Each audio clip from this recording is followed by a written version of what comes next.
and Namaskar. Welcome back to Namashri Wellness. In the previous videos, we talked about why is yoga, how to bring our body to its natural state. And in this video, we will talk about what is yoga. So when we say yoga, the word literally means union. And what is union? Union means there are two things that come together and become one. And becoming one is like that after that you will not be able to identify which one was first and which one was second. Let us take an example.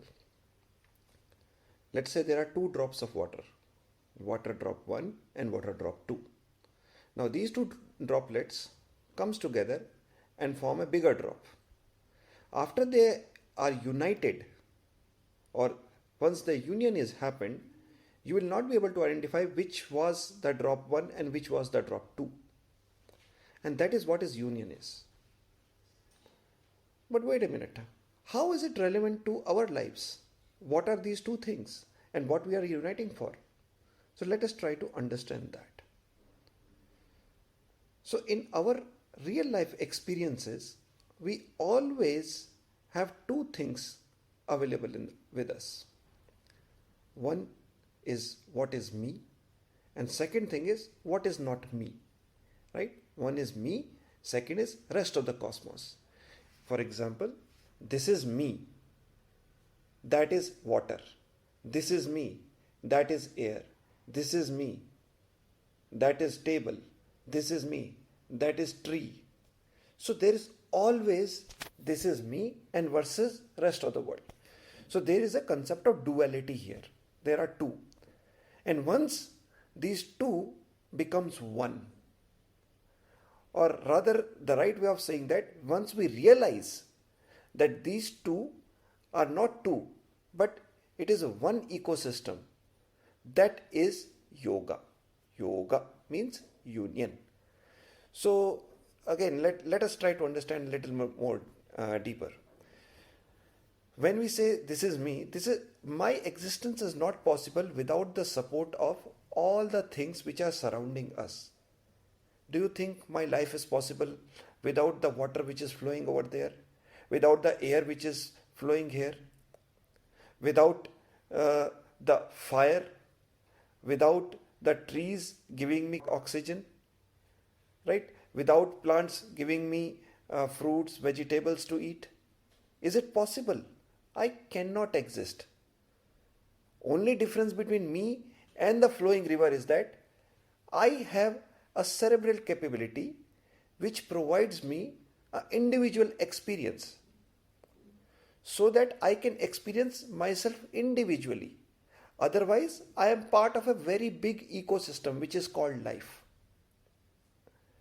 So we don't even realize when that air enters our body, we call it is me. Once we exhale that air, we call it is not me. That how stupid it is, right? Once we drink water, we call it is me. Once we throw the water out, that is not me, right? So we need to understand that our own existence is not possible by itself. It is a big ecosystem, and to realize that is yoga, path of yoga. So what Patanjali did around 2500 years back is that he combined all the yogic practices and put it in form of sutras. When we say sutra, sutra means formulae. And what is a formula? That whether you apply it on any form, it will work. There is a saying in yoga that says yogaratova bhogaratova sangartova sangavihina. So whatever way you do yoga, it will result, because it is a formula. It is a very scientific approach. It is not a religious thing. It is not a thing of faith. It is a very scientific tool to achieve that unification or oneness. What Patanjali did, he classified yoga into 8 different limbs. What are those limbs? yama, niyam, asan, pranayam, pratyahar, dharana, dhyan, and samadhi. So these are the 8 different limbs of yoga. And why it is called limbs? Because if you see, no limb is more important than other thing. Our hands are not important than our legs, or legs are not important than some of the other things. So that means all these things are equally important. And these are all paths to achieve yoga or oneness.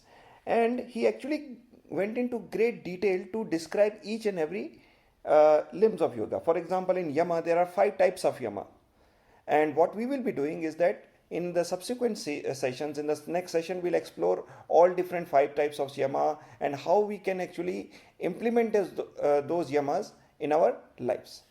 And for this time, we'll end our session here. Namaskar.